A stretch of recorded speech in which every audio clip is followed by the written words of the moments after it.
लग्नाच्या आधी पण बॅग होती, बॅगमध्ये होतं पेपर, बुक, नोटबुक आणि लग्नानंतरही बॅगच हातात आहे, पण त्याच्यामध्ये भाजीपाला, कांदे, बटाटे, कोथिंबीर.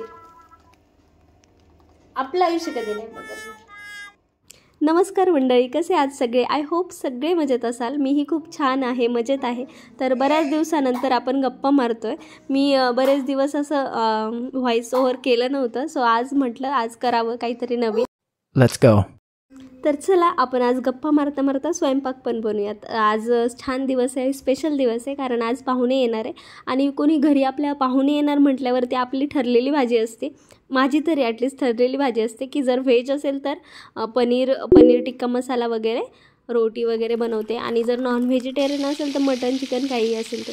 आणि आज व्हेजिटेरियन पाहुणे येणार आहेत, सो मी त्यांच्यासाठी व्हेज बनवते. सुरुवातीला मी चीक वगैरे बनवते, पण हे काही एवढं महत्त्वाचं नाही आहे, ते जाऊ द्यात. मी आज कशासाठी आली आहे, व्हॉइस ओव्हर करते आहे, तर मला हे तुम्हाला सांगायचं आहे की आजपर्यंतची आपली यूट्यूब जर्नी काय होती आणि आज यूट्यूबबद्दल मी तुम्हाला सगळं खरं खरं सांगते आहे की माझा प्रवास कसा होता. सो पहिल्यांदा यूट्यूब मी स्टार्ट केलं 2 ते 2.5 वर्षापूर्वी आणि तेव्हापासून ते जर्नी स्टार्ट झाली. तेव्हा किट्टू आय थिंक 3 महिन्याचीच होती आणि हे ॲक्च्युली माझं स्वप्न नव्हतं, माझ्या मिस्टरांचं स्वप्न होतं की यूट्यूबमध्ये तू काहीतरी करावं, तुझ्या रेसिपी वगैरे चांगल्या असतात. सो मी स्टार्ट केलं होतं. सगळ्यात पहिल्यांदा महिनाभर तर छान चाललं, म्हणजे जोश खूप होता. त्याच्यानंतर हळूहळू जोश कमी होतो, कारण माझं काय सगळ्या जगाचं तेच होतं की व्ह्यूज आले नाहीत की मग डिप्रेस होतं की मग बोर होतं, बनवू वाटत नाहीत व्हिडिओ. पण कसं असतं, माझ्या मिस्टरांची इच्छाशक्ती खूप आहे. ते मला नेहमी पुश करायचे की नाही तू करायला पाहिजे, तू कंटिन्यू ठेव. तर ते नेहमी मला पुश करत राहिले. सो मी कंटिन्यू चालू ठेवलं. 1-1.5 वर्ष मी रेसिपी टाकत होते, पण त्याच्यामध्ये काही जास्त वाव नव्हतं आणि जास्त मला व्ह्यूज वगैरे पण येत नव्हते. मग शेवटी मी कंटाळले, कारण माणूस असा आहे की नाही त्याला थोडंसं प्रोत्साहन मिळालं किंवा लगेच सक्सेस मिळालं तर आपण लगेच कंटाळतो. सो नंतर मग शॉर्ट्सचा जमाना आला, कारण शॉर्ट्स मग त्याच्यानंतर चालू झाले. शॉर्ट्समध्ये मग मी शॉर्ट्स टाकायला लागले. त्याच्यात शॉर्ट्समध्ये काय झालं, मी किट्टूचे शॉर्ट्स टाकले, त्याच्यामध्ये ते भयंकर व्हायरल झाले आणि मग त्याच्यापासून जी चॅनलची ग्रोथ झाली ती खूप छान आणि पटापट झाली. आपले 1 लाख सबस्क्रायबर कंप्लीट होऊन गेले आता या महिन्यात. सो सगळ्यांचं मनापासून धन्यवाद आधी. आणि यूट्यूब हे असा प्लॅटफॉर्म आहे की तो सगळ्यांना म्हणजे काय म्हणतात, जिद्द चिकाटी काय असतं ते शिकवतं. जर तुम्ही कंटिन्युटी ठेवली ना तर कोणाचाही चॅनल आहे ना, म्हणजे 1 वर्षानंतर 1 ते 1.5-2 वर्ष तरी लागतात, पण होऊ शकतं, सगळ्यांचे होऊ शकतं, फक्त कंटिन्युटी पाहिजे. आपण काय करतो, सुरुवातीला खूप जोशमध्ये असतो, 8-10 दिवस, महिनाभर, 2 महिने चालू ठेवतो, नंतर आले नाही व्ह्यूज की आपण कंटाळतोच. पण तसं न करता 1 वर्ष असं ठरवायचं की नाही, 1 वर्ष मला अजिबात व्ह्यूजची अपेक्षा नाही, काही नाही, मी फक्त कंटिन्यू माझे व्हिडिओज टाईम टू टाईम टाकत जाणार. ज्या टायमिंगला मी पहिल्यापासून टाकते किंवा माझे व्ह्यूज चांगले आहेत त्याच टायमिंगला मी व्हिडिओज टाकणार. असं जर केलं ना तर 100% यश आहेच. 1-1.5-2 वर्षामध्ये यश आहे. आणि आता हा शॉर्ट्सचा जमाना आहे, तर भयंकर व्हायरल होतात व्हिडिओज पटापट, खूप जास्त कष्टही न घेता.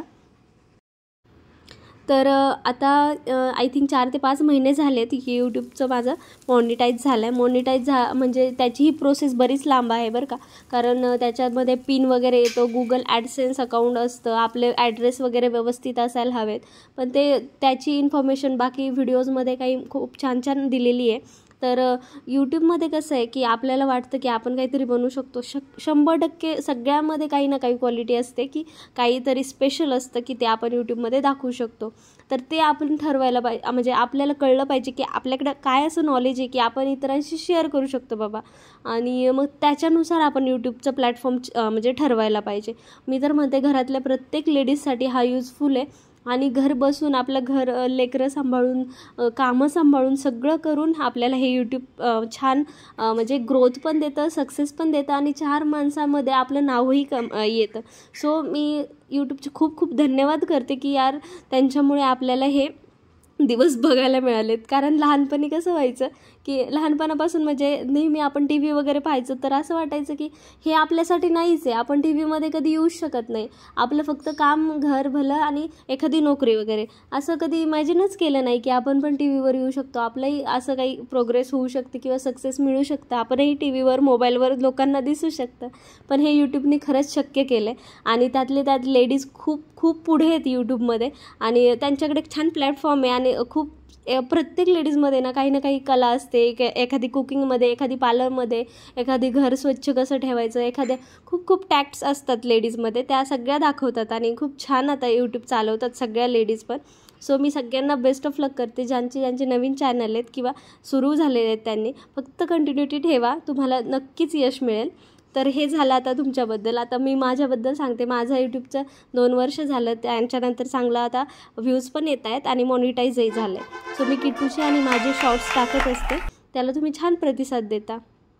असं म्हणतात ना, वाळूचे कण रगडेता तेलही गळे, तर तसंच आहे की कष्ट केले ना सक्सेस आहे. मलाही कधीच वाटलं नाही की मी यूट्यूबमध्ये सक्सेसफुल होईल. मी करत राहिले, टाकत राहिले व्हिडिओ आणि अचानक एक दिवस असं येतो की आपले व्हिडिओज व्हायरल होतात आणि आपल्याला सक्सेस मिळतं. तर असं होतं, बऱ्याचदा सगळ्यांना होतं, पण फक्त कष्ट लागतं, कारण कष्ट केलं ना फळ नक्कीच मिळणार आहे. सो हे मिळालं आहे आणि आपलं यूट्यूब बटनही आपल्याला मिळालं आहे 1,00,000 सबस्क्रायबर कंप्लीट झाल्याबद्दल. त्याचाही मी व्हिडिओ टाकलेला आहे. खरंच ना, जेव्हा मी ते यूट्यूब बटन पाहते तेव्हा मनाला खूप छान वाटतं, कारण कितीही पैसे असेल तरी ते आपण घेऊ शकत नाही, कारण त्याची एक बक्षिसाची कधीच किंमत केली जाऊ शकत नाही. तर चला, तर मी तुम्हाला आजचा मेन्यू सांगते, कारण कोणी पाहुणा आमच्याकडे येणार असेल किंवा कोणाकडे, तर व्हेज जर असेल तर आपण पनीर बनवतोच मोस्टली, आता ते ट्रेंडिंग झालेलं आहे. सो मी मस्तपैकी कांदा, टोमॅटो, काय म्हणतात, काजू, धने, तीळ, हे सगळं मी छान परतून थोडंसं शिजवून त्याची बारीक पेस्ट करून घेतले. लाल मिरच्या पण त्याच्यामध्ये टाकल्यात, खूप छान टेस्ट येते. आणि आलं लसणची वेगळी पेस्ट करून घेतली होती. परत कढईत तेल टाकलं, जिरं मोहरी टाकली, आलं लसणाची पेस्ट टाकली, खडे मसाले टाकले. सो मी छान हे परतवून घेतलं. त्याच्यानंतर आपण पनीर टिक्का जो मसाला आणला होता त्याच्यामध्ये दूध मिक्स करून मी ते ह्याच्यात टाकणार आहे. तोपर्यंत कांदा टोमॅटोची जी पेस्ट होती ती थोडीशी परतून त्याच्यानंतर मी, हे मात्र खरं आहे की जेवढं आपण भाजीचं वाटण परतू तेवढी भाजी टेस्टी होते.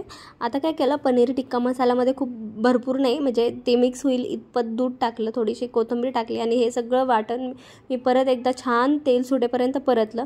वरतून छान भरपूर तूप टाकायचं. तूप टाकताना कंजूसपणा करायचं नाही आणि पनीर टाकायचं. छान तेल सुटेपर्यंत ह्याला परतून घ्यायचं आणि ही फायनली आपली भाजी तयार होते. मीठ तुमच्या आवडीनुसार तुम्ही घालू शकता. बघा, मस्त तोंडाला पाणी सुटतं आता.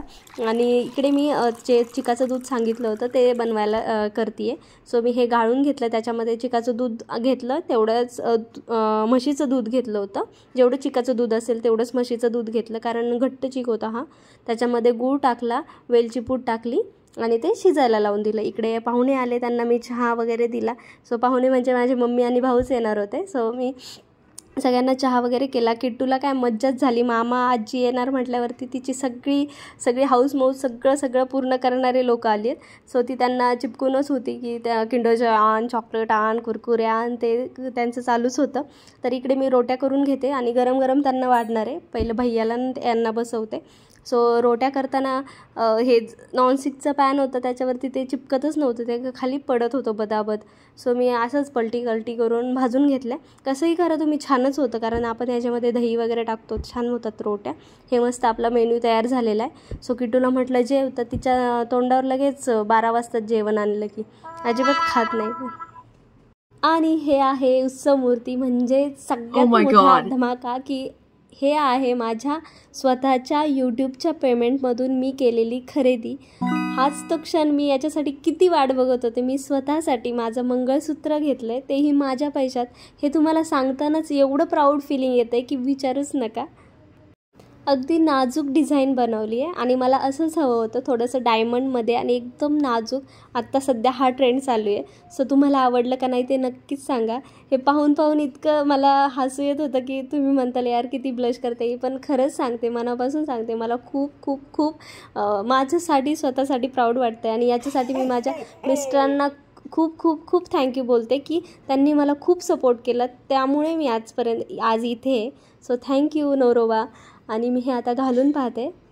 सो तुम्ही मला कमेंट करून नक्की सांगायचं की कसं आहे डिझाईन, तुम्हाला आवडलं का.